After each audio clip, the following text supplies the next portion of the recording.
Coming up on today's show, we're going to look at 3 trade ideas proposed by Bleacher Report for the Cleveland Browns. I'm Matthew Peterson from Chat Sports, and let's not wait any longer. Let's get into trade idea number 1, and that is the Browns trading for the Tampa Bay Buccaneers wide receiver Tyler Johnson, which at this point, you got to understand, you're probably not going to see many more blockbuster big trades. I know Tyler Johnson doesn't necessarily push the needle all that much, but Andrew Berry's not looking for a home run trade here like an Amari Cooper or really anything that comes close to it. Now, Tyler Johnson has had a good start to his young career while playing for the Buccaneers. Just 2 seasons under his belt so far, 529 yards, 2 touchdowns. Listen, if you're getting decent numbers with Mike Evans and Chris Godwin and Antonio Brown above you on the depth chart, it speaks volume to what you're able to do to get the reps and to get the snaps on field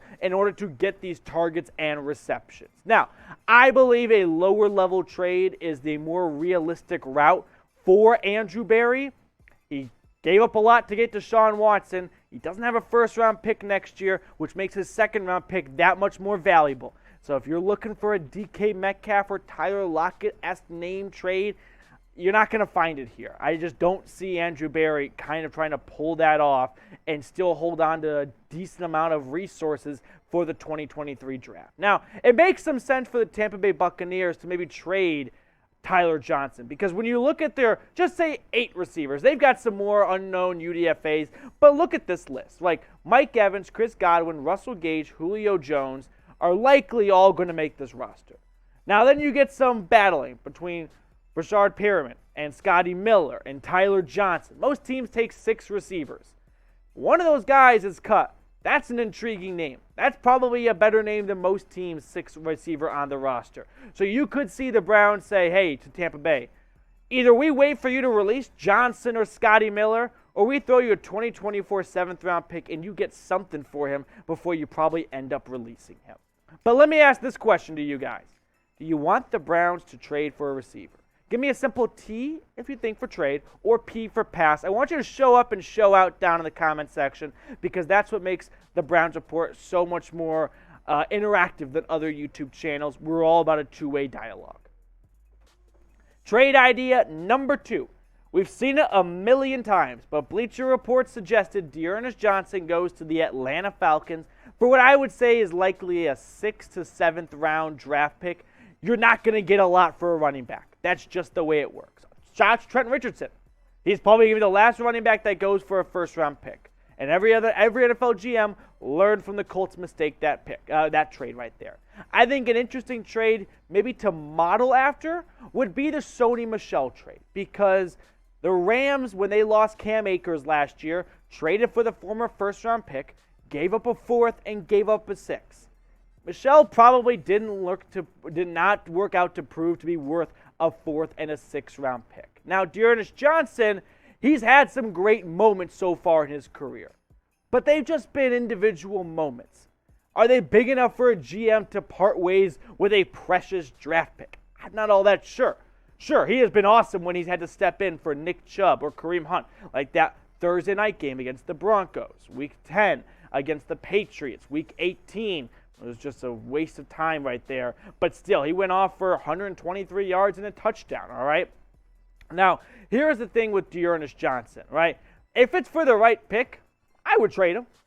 But I think we've also seen Nick Chubb and Kareem Hunt, we cannot say confidently, will play all 17 games. And when Johnson had to step in, he's been an awesome filler. But if a team wants to offer the Browns and Andrew Berry a 5th-round pick, a 5th-round pick, I do it immediately. 6th-round pick, all right, we're getting closer. Now, here's what I'll also say. Last season, you saw the Titans and the Ravens get ravaged by injuries. They never engaged in trading for a running back.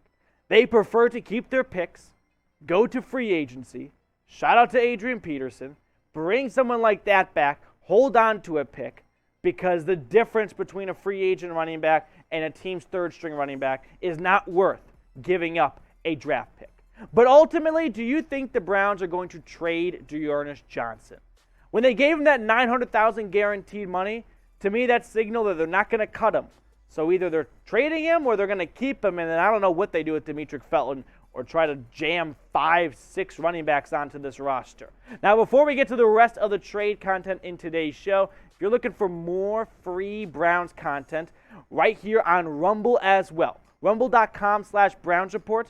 Another great way to support the show. Follow us over there, and that way you can get even more Cleveland Browns coverage throughout the entire 2022 season. Trade idea number 3 from the fine folks at Bleacher Report. The Browns trade for Los Angeles Chargers defensive lineman Jerry Tillery. Okay, now this is a new name. This is not a household name, but a former first-round pick that has not maybe gotten off to a first-round pick level start in his career. When you look at the stats, they're not awful, but they're probably a bit underwhelming for a first-round pick. And the Chargers, their defense is pretty loaded. I mean, they got Khalil Mack and Bosa. They signed Sebastian Joseph Day. They made a lot of good moves this offseason. They can probably live without an extra defensive tackle, and they can afford to part ways and ultimately pick up an extra draft pick and start thinking ahead a little bit, because even if teams are vying to win a championship this year, I mean, for example, the Rams last year, they won a Super Bowl and traded a linebacker away mid-season. Teams just do that. It doesn't mean they're selling. It just means they're thinking ahead a little bit here.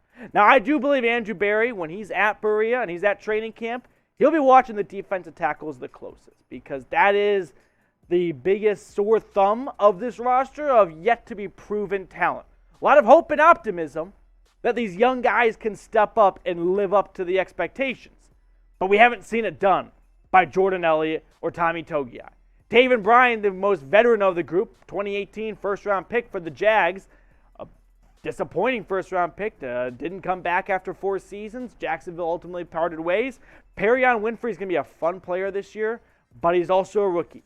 And I don't want to put all my eggs in the basket of a rookie 4th-round pick saving the day at the interior defensive line here. So of the 3 trades that we looked over today, which one was your favorite? Was it the Tyler Johnson trade, where the Browns get a wide receiver, type 1, or Dearness Johnson? Ship him off, get some assets for the next draft, and get something for an RB3 that, I mean, if Chubb and Hunt stay healthy all year, it'll be a bit, dang, probably should have traded them when we could have and got something instead of having just this great asset ride the bench holes all season. Or Jerry Tillery, where you get to try and improve this defensive line, add more competition to it, and let the best rise to the top. Personally, I'd pick the Tillery trade. Now, the wide receiver trade is interesting, but why not go to free agency? I think you can easily find a free agent wide receiver. The same can't always be said about defensive tackles. The Browns aren't interested in going the veteran route of Ndamukong Suh, but it might kick the tires on Sheldon Richardson. But wide receiver, you can get some Will Fullers, you can get some T.Y. Hiltons, and you can find some guys out there. Now, if they're healthy, that's a separate question. But you wouldn't cost much to get Tyler Johnson, sure, but Will Fuller, that's a more exciting name right there. Also, just the entire defensive tackle rotation has become my biggest fear in life. It goes that, then snakes. Really simple. Because let's say Jordan Elliott and Taven Bryan prove to be the week 1 starters, and they are starting caliber players in the NFL. Okay, good. They might not start on most teams, but they're going to start on the Browns here. But defensive tackles rotate all the time. You do not see them play every single snap of a football game. So what's going to happen when Tommy Togiai and Perion Winfrey have to come in? What if they don't look like their NFL caliber just yet, and all of a sudden they're going to be tossed into bad situations? All right. Before we get on out of here, if you have not subscribed to the channel already, I would really appreciate if you went ahead and did so. Benefit yourself by getting locked in for the best Browns training camp coverage when you click that big sub button.